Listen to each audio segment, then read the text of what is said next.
Yes, we Hello, are. friends. Welcome, y'all. Welcome back to it's a little bittersweet because we've had a great week, okay? Our very last midday session of the week. This week has been so phenomenal. And today so Act 5 premiered today, and I hope that you got an opportunity to watch that. And for those of you who have been here all week long, I'm super duper proud of you. And so, just like every other day this week, today is going to be phenomenal. Okay. And I want you to be locked in. Don't forget that tonight we meet at 6 p.m. Central Standard Time for our final teaching. And then if you are VIP, we get to see you tomorrow afternoon for the special time with the Taylors. And if you would like to upgrade to VIP, you still have an opportunity to do that. Okay. You do not have to um miss it because you're not VIP today, and you would also get access to all the replays. So hopefully you'll do that. So I want to say this week is to me, this week is the week that has just kept on giving. All right, and I think that today will be the same. There will be no disappointment. And it's like you think this day was phenomenal, and then the next day comes and it's even better, and then the day after that is better and better. And so for me, that's how this week has gone. Every day has just gotten better and better, and I'm seeing the results of it in my marriage already. Even my heart posture towards my husband. So I'm so thankful that we had this challenge, and I am excited about next week when we get to dig into the marriage workroom and the teaching. So listen, y'all, without further ado, I am going to bring up to the stage Words and Julanda Taylor so that they can dig in and we can talk about episode 5 or act number 5 of their incredible story. Julanda, how you doing today, girl? Doing well. Can y'all hear me? We can hear you. Okay, because I don't know. I think there's a mic here. I don't know if it's working. I don't know. That's not No, but we can technology's not my hear thing. you. Okay, So, it's not my okay. thing. Well, hello. So we watched Act 5. How y'all feeling today? I feel good. Y'all drop it in the chat. Drop it in the chat. How Let's y'all look at the feeling? chat. Like who had a chance to watch Act 5? Who had a chance to This watch? is like the culmination, right? This is entrepreneurship. We've talked through the kids, we've talked through marriage, we've talked through all the things. Okay, I'm seeing the thumbs up. Yes, Yeah, Russell. We've talked through all the things, and this is like the full picture, right? yeah. I would hope that what y'all heard is that I support a whole bunch of crazy. Okay, like as we have gone, and that is what is needed in marriage. And it goes both ways. Like I said, he supports my crazy just as I support his.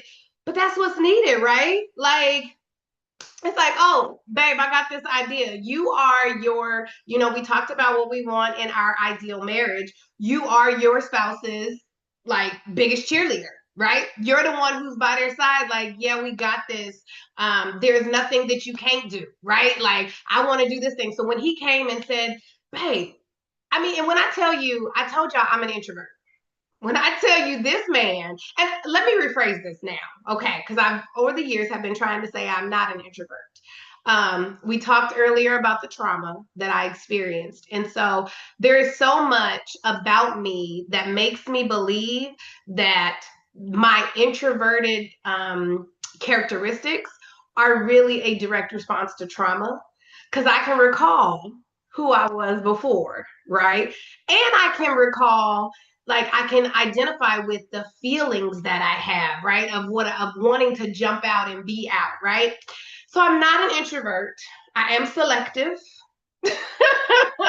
I am selective in who and how I spend my time with, right? Who I give it to and how I give it out. And so some people get the extroverted, and then when I do find myself saying to them like, yeah, I'm actually more of an introvert, they're like, really? Where how does that happen, right?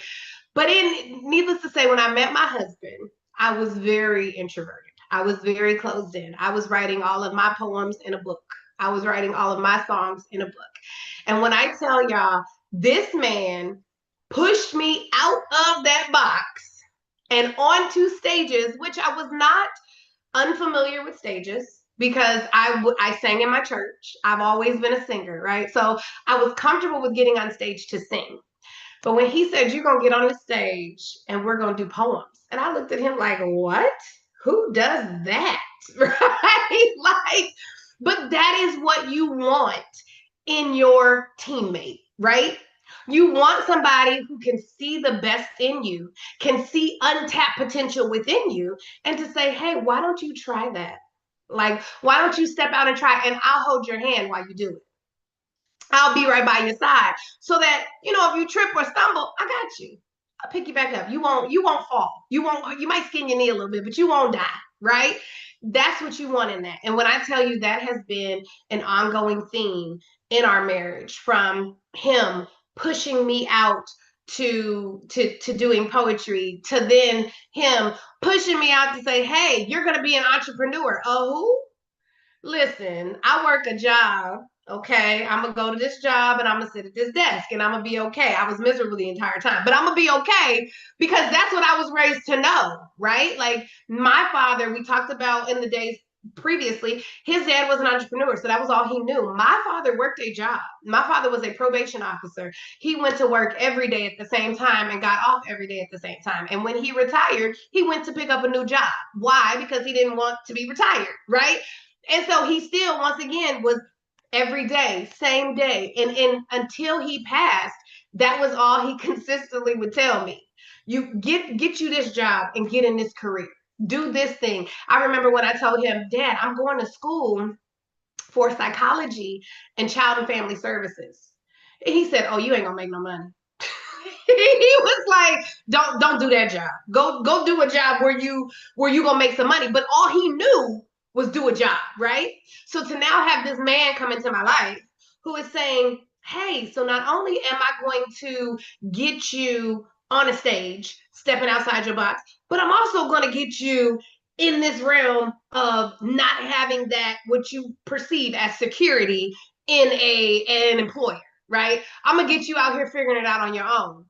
When I tell you God has used my marriage to work out so many barriers that I had put in my own way, right? Fear had me in a chokehold for most of my life. And my marriage has pushed me beyond those levels, beyond those barriers, to where now it's not that fear doesn't come up. It does every so often, but now I know that God's got me. I know that there is literally nothing that I cannot accomplish with God and my husband by my side. And I know that if I don't make it, if it doesn't work out, I'm not gonna die. Like, it's okay. We're gonna pick ourselves up and we're gonna move to the next thing. It took me a while to get it, but it's today that I can finally say that is the entrepreneurial spirit, right? That's the idea that it's okay to fail. We jokingly say, because my husband early on, as I was trying to figure out who I am, when I decided I understood that I was lost, he was like, well, what are you gonna do? Do something and fail. And I'm telling you, that's the scariest thing. As an experimenter, that's the scariest thing that you tell me. I ain't gonna fail. I'm not gonna do it, right? But there have been so many times that I've said, okay, so I am gonna do this. So he joked that I have 250 blogs. Absolutely. I have 250 blogs because to begin with, it was I'm dealing with trauma. I'm trying to figure out how to process said trauma. I need to get it out.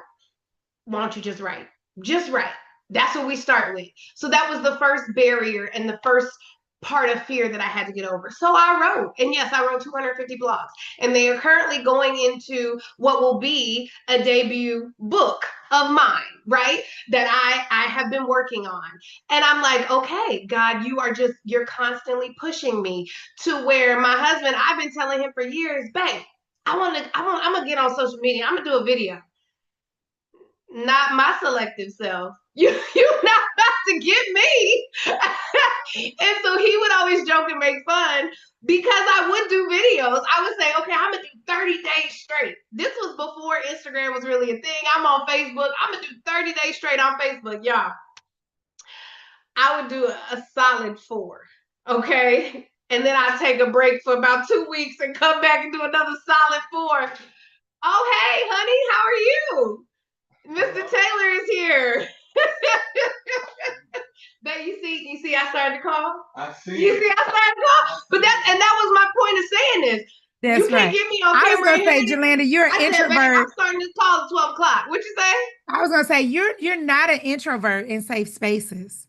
No, I'm You see what absolutely I'm not. saying? So that I think that's the when you said that that was the key that I took from that. That like in a safe space, That's good. you're very extra. Yeah, I find it very challenging to hear you say you're an introvert because I'm like, See, because you see me and you're like, where no, you I'm at? not. What are you talking?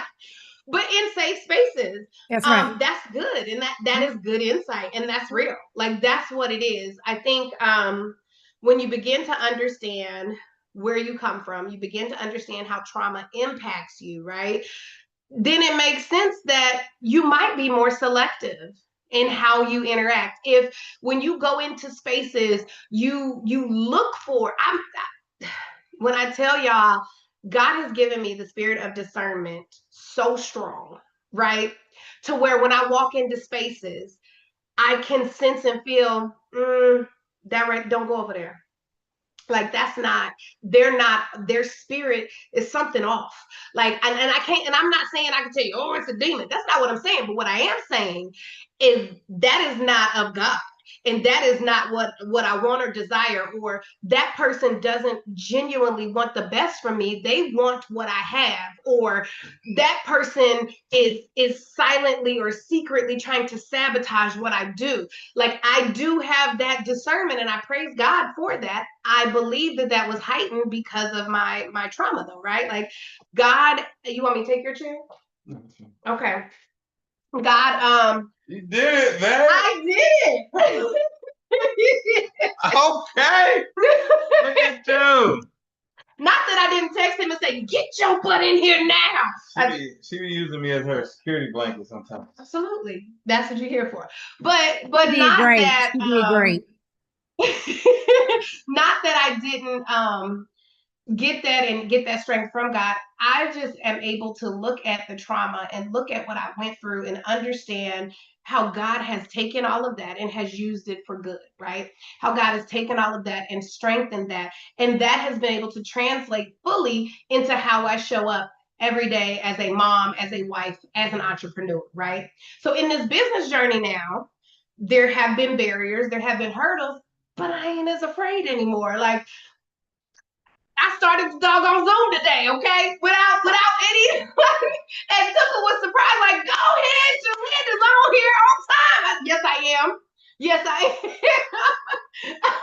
Or like just thinking and planning and saying, hey, I want to be able to, we want to be able to help marriages, and in being able to help marriages, I want to be able to help them understand that yes, it's an individual thing and it's a together thing, but it's a God thing, and this is what the Lord wants from them, right? Like all of that has been strength and encouragement sent down from God, all cultivated in this journey of marriage.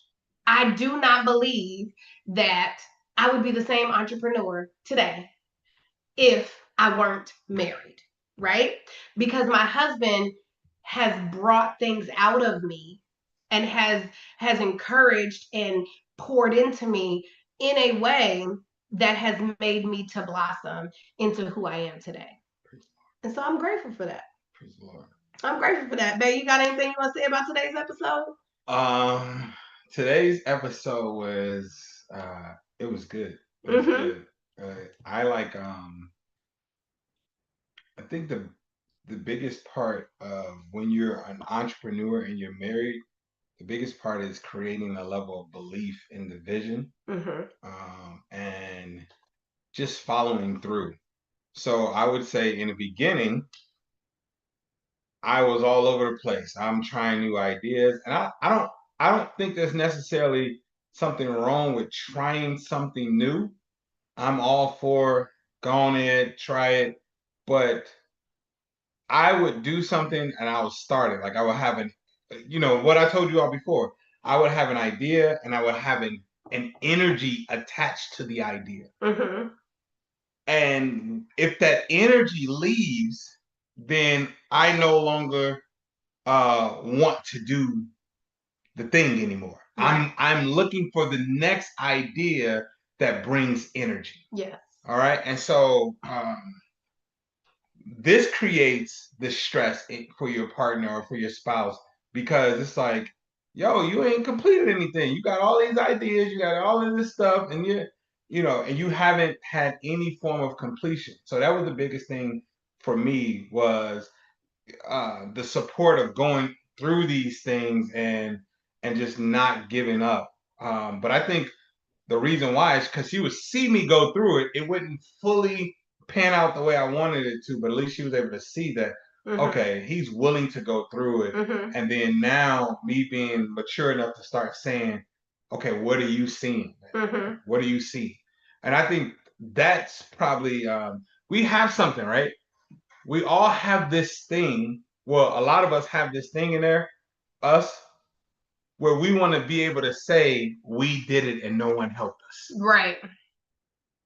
That's what they say, I'm a self-made man and woman. You want to say it's self-made, and you want to get, I got it out the mud, and all of those things. That's unnecessary. Right. And it slows you down when you want that. When you want to be like, no, I figured this out on my own. I don't have any problem with saying like, yo, I was doing all right. But then having wifey on board, she just found gaps that just that allowed us to go to a different level with the business. Seeing gaps and me being able to now fix those gaps and the things that she's seeing, it changed everything. And just to piggyback off of that, hyper independence can also be a trauma response. Oh, it's absolutely. So the reason why you want to do it all and you want to get it out the mud, and it's because you don't trust, right? You've had trust broken from relationships, or you may not even trust yourself or God, right? So that's also a trauma response. And you're not wanting people to be able to take credit for your success. And that's weird. So if anybody you want to take credit and be a part of it is your spouse, right? So that's something that we have to consider. I don't mind her being able to say it. Sometimes it even bothers me. I'm glad she started saying it now. She started saying, "Yeah, we own a business," But before it was like, "Yeah, my husband owns a business, and and I help out with it, But now she's like, "No, we're business owners. We are entrepreneurs." And all of those things. So now she's taking it on as like, this is our business. This is what we do. So that I take pride in that. Building something. Remember, this is a part of those marriage benefits package. You have an instant partnership. Yeah. All right. I'm proud. And then you build legacy. I'm proud that our name is on something that we are building. The Work Behind the Vows. This is an idea. When did you go on your September. Okay. September. September, I hit her of 25. I hit her. I'm like, babe, we should write a book. And in that, writing a book, which the book is probably about 85% done. We have a cover and all that stuff. It's beautiful. Okay. And so then in my head, well, she starts writing the book while she's there, right? Then in my head, I'm like, okay, how would we get the book out? What is the best way? Oh, we should build an audience. We should build an army around the book. Hey, babe, we need to start a podcast. Oh, y'all, listen. I'm getting the behind the scenes of the crazy. Yeah. I've not ever heard this. It unfolded in front of me, and I was like, he is really off his rocker. So that's where the podcast came from. Keep going. Podcast is like, okay, how can we get people interested in us and what we have to say before we ever release the book? Okay, cool. Now, it's like, here's the thing. We're going to do a podcast. Okay. Now, in doing a podcast, it's like, how do we get people interested? How do we get people bought into what we do and how we do? So you'll notice in September, if you all look at my social media, I started putting out marriage content. So when she agreed to do the podcast and all that, I immediately start putting out content because I said, well, let me build authority in this space. Very first post I put out goes viral. I'm like, oh, okay. So now we're putting out these I'm putting out these videos, and then I say, okay, well, we need to actually launch the podcast, and we want people to see how we are together and all of these things. What's the best way to do that? So we end up renting out a theater, and we start now doing behind the scenes content, and then the next thing is you missed so you were doing the podcast launch. For sure. And it was going to be the podcast in the theater, and then you got the idea. Oh, we're going to do a documentary. We're going to do a documentary. All right. So, and I'm like, that's going to be our first episode. So, and this will be a great opportunity for us to tell our story. So even if my thought is, even if it doesn't go viral, even if a bunch of people don't watch it right away, our story is available for people to hear, and it's in its entirety. We go from childhood all the way up to entrepreneurship. You can see the story, right? So then it's like, all right, how do we get the podcast out and get this story out? So I then say, all right, we're going to have a 5-day intensive. And in that intensive, this will be great traction, not only for our YouTube page to bring attention there. If y'all see, like, we went from maybe we had 67 hours watch time on our YouTube page to now we're at 600 hours. We put in a lot of time here. We went from, and we set a goal. I set a goal. I want to hit 2,000 subscribers. Well, we're now at 2,050 subscribers. So we're building an email list. We're building out the army of people that love what we do and talk about. So, all right, we're done to do the 5-day intensive. How do we get people to watch the documentary? Well, let's break it up into the 5 acts. And during the intensive, we'll play that during the day, and at night we will teach. Yeah, and then the part of, okay, so this tribe that we're accumulating, where are they going? Well, they can all come into Thrive and Prosper. They can all come into our community. And coming into the community of Thrive and Prosper, there they can also, if they so desire, get biblical guidance and growth, get personal development and growth, get business development and growth. So absolutely. For sure. Y'all, I'm telling you, I'm getting this just like y'all first time behind the scenes. I literally have just been sitting here with my head like going back and forth for the last like 6-7 months. And I said, Lord, what is this next thing you're going to download in him? Because God, it seemed like there was a different download every 3 to 4 But they all connect together. They connect now. Absolutely. And my point for bringing that up is that, we did it. And that's one of the benefits of marriage. Is not only the partnership, but we talked about that acceleration. Absolutely. The fact that we are both doing it together, there's a level of acceleration that happens from that is undeniable. So expect a book to come out.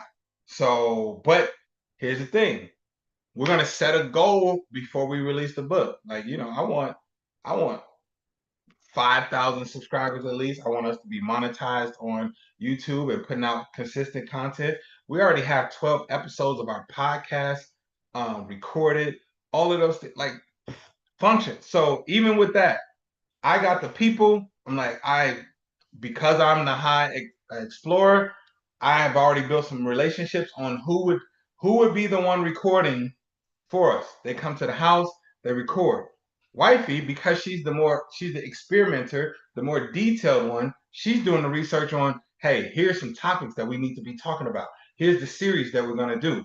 Cool, let's do that. So it accelerates the process when we're both understand the vision and we're on the same page. Absolutely. These are the marriage benefits, right? And not only that, y'all, but not to toot our own horn, but this is also a benefit when you get to a point and you want to have people that are where you want to be, coach you on, this is how we operate.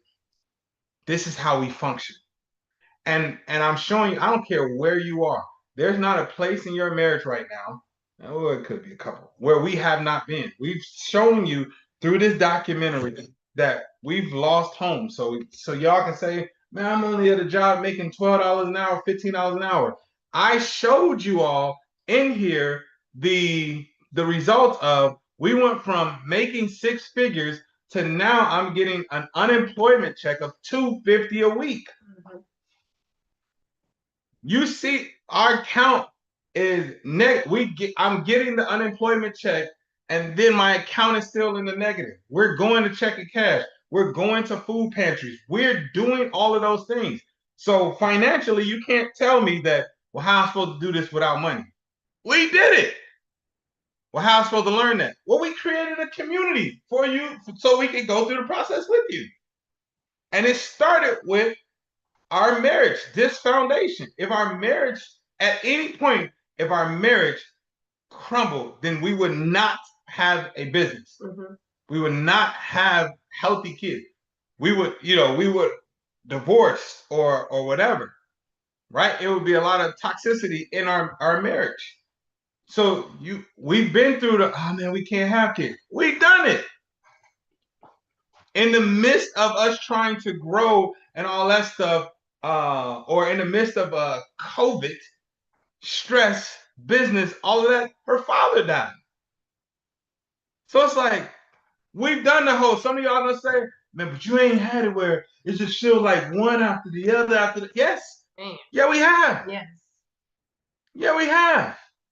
And then you got a husband that is willing to take more risks. It's like, wait a minute, we just got out of this basement. We finally got furniture. We finally in a good place, a good space. You finally take this breath. And then you got me coming like, hey, we need to sell all this furniture. Sell the furniture so I can get this course. Then I don't know what it's going to do. We need to sell it. I'm going to get this course that isn't telling me it's going to give me money by me giving them money. I'm just going to learn this. I'm going to learn it. What I know me. Right? I'm going to sell. I don't fall in love with the material. I don't fall in love with anything could go. None of that. And some of you all can't build a business together because you're too attached to the stuff. Mm-hmm. I'm willing. You come get the car.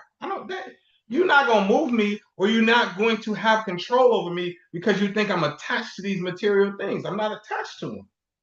They don't move me in that way. I'm attached to being able to be with my family, provide, and have a healthy family, healthy mindset, have a healthy relationship with God, have a healthy relationship with each other. That's what I'm attached to. Mm-hmm. You hear me? Like, so when you try to, there was a point, I don't know if I told this story on here, there was a point we had a car, like going through all this, when y'all say there's one thing after the other. We had a car, and they telling me like, hey, we're gonna need to take the car, the Impala. We're gonna need to take the car.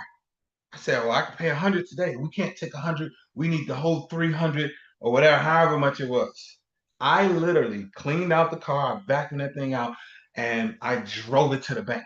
I didn't even know that's not how it worked. I drove it to the bank. Y'all can have this thing. You're not gonna threaten me. You're not gonna put me in jeopardy. You don't have control over me because of this material thing. Mm-hmm. Now, I'm taking responsibility. I don't have the money, but I'm willing to give you what I have. And when I showed up to that bank, the next thing I know is I got a call and they said, well, Mr. Taylor, that's not how it works. There's a process. Okay, well, how much can you pay today? $100. That's what I told you.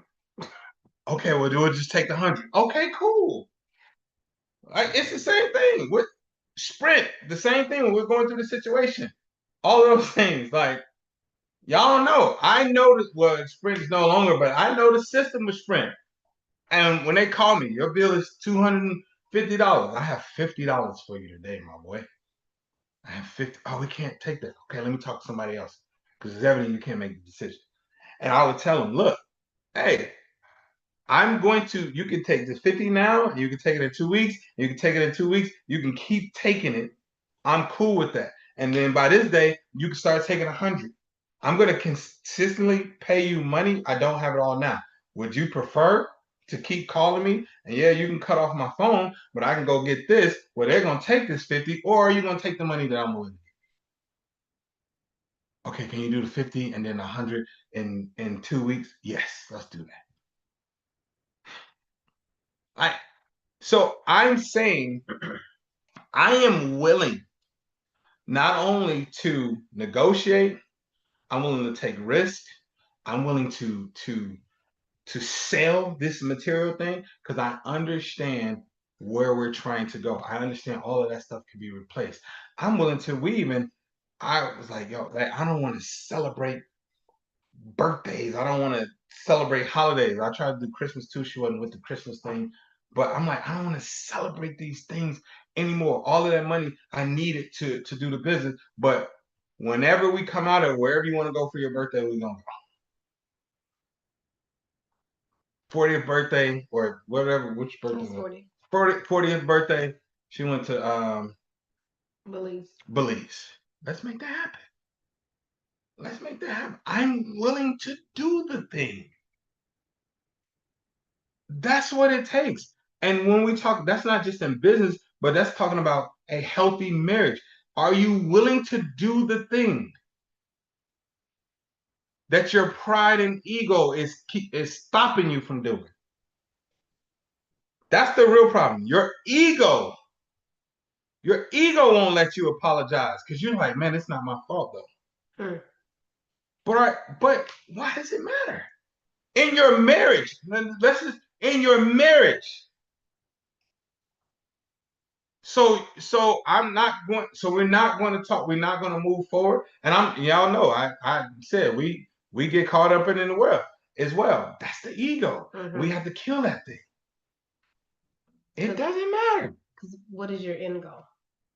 Peace. It's not my fault. Reconciliation. Okay, there you have it. You're right. It's not your fault. It's y'all fault. And once you have that established, that it's our fault. Cool. So now you could be the first one to go. You could be the first one to actually run to forgiveness. Because you already know it's both of y'all fault. Both of y'all got to take ownership in here. It's both of y'all fault. It's established. Mm-hmm. Right? Are you willing to do the thing that your ego keeps fighting? Are you willing to do the thing that your pride keeps fighting? Are you willing to do the thing that you're afraid of? Some of y'all, like, you already know that you should have been taking advantage of our offer to join the marriage workroom, but it's like, I don't think it's going to work. And I don't think they're going to change. You still focus on your spouse. Like, even though we told you, like, no, you can actually begin to shift the entire culture. Mm-hmm. Mm-hmm. Are you willing to do the thing that you're afraid of? If we were going through something, I would have no problem with, hey, look, just focus on meeting. Because I know my behavior will shift this entire household. You start working on me, I'm going to shift it. I'm going to shift the room. And I don't know if you know that you have that ability. That's why you keep pointing at your spouse. You keep pointing at your spouse and blaming your spouse, but you have the ability to shift the room. Oh yeah, Dr. B, we're gonna work. Y'all hear what I'm saying though? There are some things that you avoid out of fear. And most of the time, let's go even back to running business. Most of the time, when you tell yourself you don't have the money, you have the money, but it's just wrapped up into liabilities that don't bring you any value anyway. Mm-hmm. It's not an asset. I literally, on another call, I told my students, this girl, one of the students, I was like, yo, tell me about some of your expenses. She's like, oh, I got my car expense. What kind of car you got? A Mercedes, something, something, something. I don't even know what the numbers are, okay? I'm like, what you pay for that a month? It's about $880. What? You paying $880 for a car note? And you're like, but I can't do ads.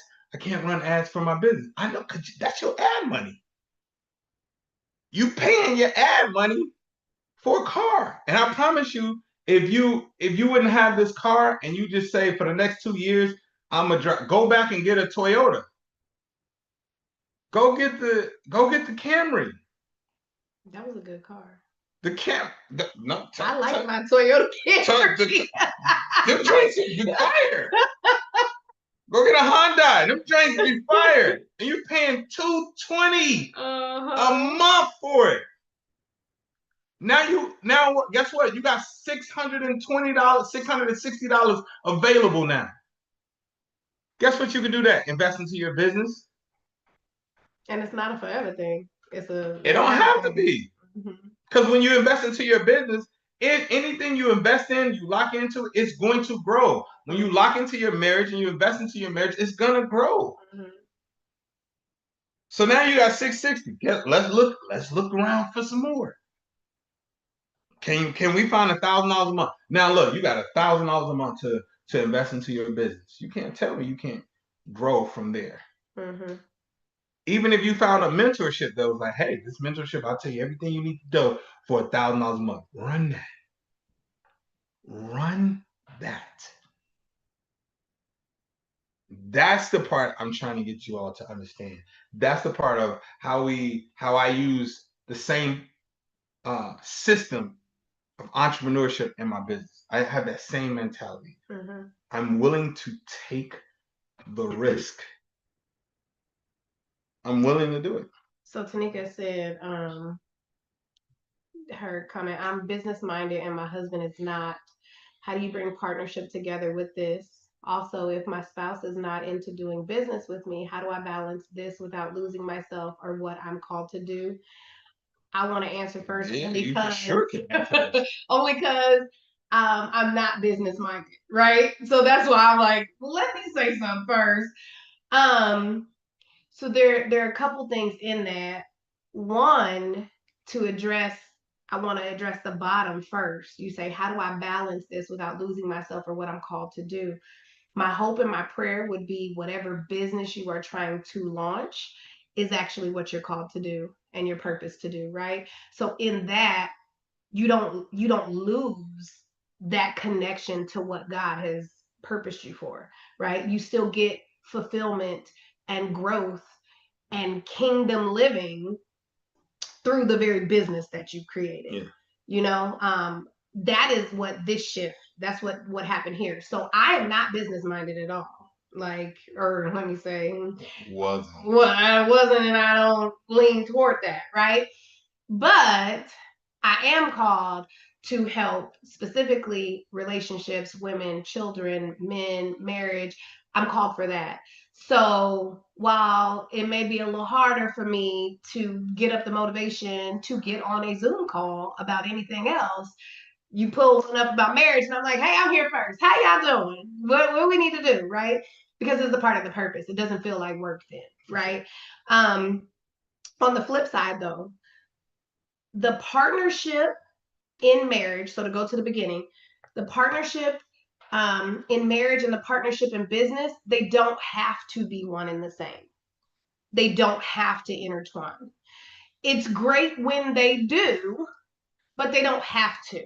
Yeah, for sure. So in the beginning, I would say we were aligned in that I allowed him to drag me along and do the poetry and all that kind of stuff because we were aligned in the work that it was doing. But there became a time when I said, I don't want to do that. I just realized, remember I told you about that yesterday, where I realized like, I'm doing all of this, but that's what you want me to do. I don't know what I want to do. Sure. I don't want any of this. There was this that was hard in our marriage. It was a very hard time in our marriage because for me, it was an abrupt stop. It was an abrupt, I'm not getting on another stage. I'm not teaching another workshop. I'm not doing another thing that deals with poetry. I don't want no parts of that because I'm trying to figure out, and it's not that I hate poetry. I love poetry. I still write, right? But I'm trying to figure out who Julanda is and what Julanda truly wants to be. And never in Jolanda's story did she see a spoken word poet. Like that wasn't what, and I praise God that you pulled that out and poured that in and did all of that. But that wasn't for me. So in that season, my husband then had to keep going. So my husband continued to do poetry. My husband continued to build. And though I wasn't in the business, we would talk. Like he would come and tell me what's happening, and I'm like, okay, that's cool. He even got partners. Like he got new people to come in, people who were like-minded in that realm of business, spoken word poetry. And I would be able to tell him, because I told y'all how God gave me that spirit of discernment. I'd be able to tell him, yeah, he's not the one. Let's not do him, because yeah, that's not your business partner, you know. And he was able to, see it. He's like, dang, man, you right. Like, because he kept him there and he showed himself, and he's like, shoot, that happened a couple times. He didn't fuss about it. He kept going because he's like, well, I'm over here. If anything, am I presenting this information to her, keeping her abreast of what's happening? Her giving information is still helping the business. It's still growing the business. Even just being able to bounce ideas off of is still growing the business. But in that, look what happened. In him constantly and consistently bringing it and trusting and supporting and honoring what I said, like, this ain't what I want. I came back. We back here together now. Yeah, he been building entrepreneurs for the last 7 years in business and marketing. I kind of slowly came in, and I was like, okay, I'll do admin, I'll do some copywriting because I can write. Okay. But then now we're back full circle in front of the camera again, doing stuff. I'm still doing it on my time and in my way. Like, as much as, and for those who know my husband, Tuka can shake her head. He will push you. He will listen. You will go kicking and screaming. And I'm like, sir, I'm doing it my way. I'm the one that he won't, he knows. Like, he won't even try. He's like, I got her here, y'all. I got her here. This is what it is. So I say all of that to say, yes, you can still pursue. And maybe if you're not, maybe you're not able to do it like 100% out the gate because you don't have that partnership. And so you still have to do it as a part-time or a side hustle. That's okay. And it still include your spouse in communication. That's it. And like thoughts and all of that. And don't make the excuse of, because you're not involved, then that I could be so much further if you would just get involved. That's the reason and it's like their level of involvement may look pretty different. So again, when you understand the behavior types, right? Her level of involvement is, hey babe, I need you to find these gaps. Here's the plan. Here's what I'm thinking. Here's what we're gonna do. Talk to me. Now, if she was an explorer, her level of involvement may be, I don't feel like doing this anymore. No, babe, you got this. You can do it. I see you. I've seen like so, because that's the skill set. That's the superpower.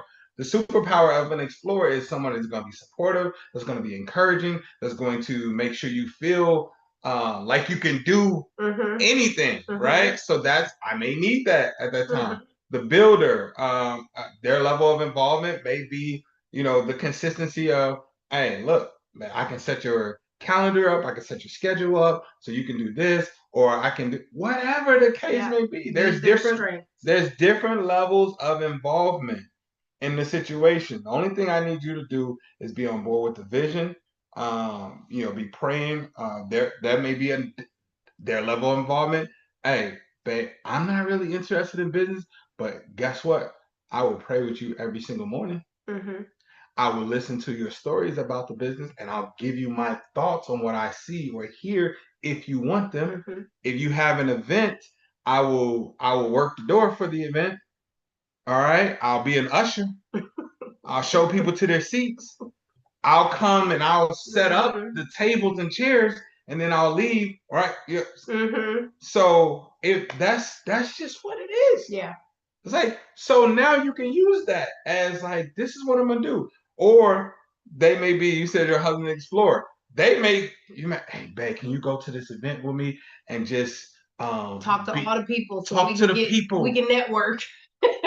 Bring me some people to the table. Yes. Or make introductions, because the explorer don't have any problem walking up to people. They are the life of the party. I don't have a problem, and this is how Tip uses me. Tip be like, hey, I'm about to go to this event. Can you go with me? I got you, sis. I'll be there. and I'm connecting. Oh yeah, I want you to meet Tiff. Yeah. And then boom, now the conversation started. I'm making the connection. That's the value. Yeah. Or the explorer has ideas and strategies. So now you can talk to the explorer, and they may be like, "Oh yeah, you know what would be a good idea?" And maybe the idea is the business is not ready to go there yet because they're thinking like all the big, but now they may have shown you like, oh, I didn't even know it could get there. Yeah. So now you can reverse engineer their idea or their solution or things like that. You just have to understand the skill set. That's what we do in the marriage workroom. We talk about how do you activate based off of the skill sets of your spouse. How do I activate you and use these gifts that God gave you? So when we learned about the behavior types, he talked about it the other day. That literally opened up our relationship and this idea of who we are and who we're destined to be, right? For so long, I thought something was wrong with me because he was trying to, I felt like it was like pulling teeth. He was trying to push me and make me do all these things. And even like how I said, the live videos, I do them for 4 days and I'm like, okay, I'll be back in about 2 weeks. And I come back, I'm sorry, y'all. And I do it again. And I was like, God, I just can't get right. Why can't I, like, because he, as the explorer, is like, life of the party, super motivated, million ideas, let's go. I have ideas. I have tons of ideas, but I don't move on them in that way, right? And I was like, what's wrong with me? And so then we go to learn about the behavior types, and I learned, oh, girl, you are primarily an experimenter. So I think because it comes out in percentages, my experimenter was like 88 and my hunter was like 81. Right? Both of those are task driven. Both of those are really focused, right? Like I'll make you a million lists. Okay, I'm gonna plan this thing out. We got list on list. I can show you books, and I keep my books. While he's talking about you take all these notes and you don't go back, I do go back. No, I said the experimenter goes back. Absolutely. I don't. That's why I said I don't go back. The experimenter is gonna go back. Be a question that I know is in one of my notebooks. Oh, for sure. I won't even answer until I go back and find my notebook and find the answer because I know that I wrote this down and it bothers me if I got to answer it without my notebook. She had diaries and everything. And still have them today. So I say when I heard like, oh, that's the way God made you. Like there's nothing wrong with you. You are not wired like your husband. He's different. That's not negative. That's just a fact, right? So then that changes the way that you approach things. So that changed the way that he approached me with business. Mm-hmm. He's not coming at me to be in front of the camera. And he knows I will do it every so often. But he's like, hey, babe, let's write a book. Mm. like I know you want to write. He literally, he was at a conference. He texted me, babe, I want to write a book. And now we had talked about this before. We had talked about this in college. So we had the name of the book in college, not the Work Behind the Vows, though. It was Mr. and Mrs. Taylor is, what is it? It's complicated. Yeah. Mr. and Mrs. Taylor is complicated. That's what the documentary was going to be called. Look. But so he wrote, he says, I want to write a book. And I was like, okay, babe. He takes it to me. I was like, what book are you writing this time, babe? Because this is book number 3 for him. What book are we writing today? I want to write our book. Okay, what does that look like? What is the book about? You know, what are we talking about? He tells me in a text everything he wants to talk about. I said, okay. It was maybe 10 hours later. I text him because I'm on a solo vacation. So we are blessed in that way where I am able to do this today. So I did 7 days alone in Florida by myself on the beach. It was amazing.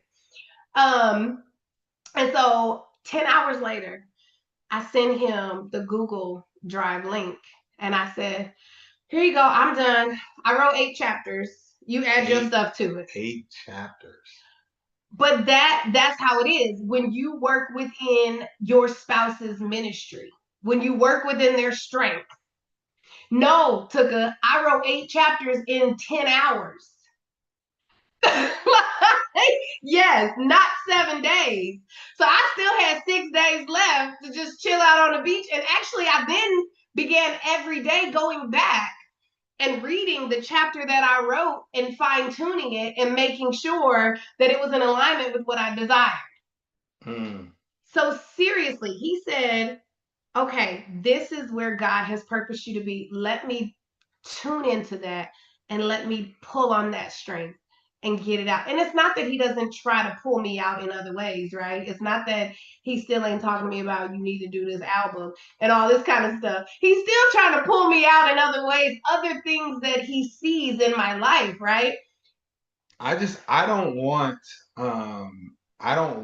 her to get to 50, and be like, man, what did I do? I didn't take any risk. I didn't do this, and be sad about what she noticed in her life. But I don't mind you feeling like, man, you know what? I gave it a try. I did the album. Okay, either went well or somebody listened to it or I did the album though. I did the book. I did the blog. I did the thing I wanted to do or that I set out to do. Like that's the thing. Yeah, it was like that's what I want for it, and that's as a husband. That's what I'm gonna make sure happens. And that's what marriage is. Marriage is supporting one another through what we call our crazy, right? It's supporting one another, not enabling, it's supporting. Because I kid you not. So when I decided I was done doing poetry, I said I didn't want to write anymore. He would come, hey babe, I want you to get on this poem with me. I said, go ahead, be my ghostwriter. You write it, I'll perform it. He refused. He refused to even be my ghostwriter. So he didn't enable, but he's like, I know you got this in you. I would love if you would give this out, and sometimes I say yes and sometimes I didn't. But either way, he loved and supported me through that. Marriage is a partnership. We are always in tandem together, supporting one another. We talked about balance the other day. 80-20, 60-40. It goes back and forth both ways, right? When you recognize that your spouse is lacking or needing something or they're dealing with something, you step in and you do that. But another thing is you cannot do that from an empty cup. You cannot do that if you are not building self. You cannot do that if you are not tightening your relationship with Christ so that as you get that extra stress pretty much added to your shoulders, you get that extra responsibility added to your shoulders, you have Christ to fortify you, to help keep you upright and strong, to endure that while your spouse recovers. And then we're able to flip back and forth. And don't let kids be in the mix of that, because that just intensifies the pressure. That just intensifies all of it at every level. And I haven't, you all know my kids are little, so we haven't reached that venture where everybody's out of the house. But even speaking to parents who do have kids outside the house, they're like, well, yeah, it changes, but that stress is still there, right? Because now they're out there in the world and you can't see what they're doing. And you can't, so that stress and that fear and that concern is still there. So it doesn't ever fully officially go away. So you have to pour into self so that you can be able to withstand and endure all that life is going to come at you. That's it. That's it. Okay. All right. So we have our last session tonight. All right. And then we will definitely present to you all the opportunity to join the marriage workroom. I did say I have something special for you all tonight, so make sure you're on the call tonight as we wrap up. And then we do have a VIP session tomorrow for separately for the husbands and wives. We're gonna do some breakout rooms that are gonna be really good. So, all right, y'all. Appreciate y'all.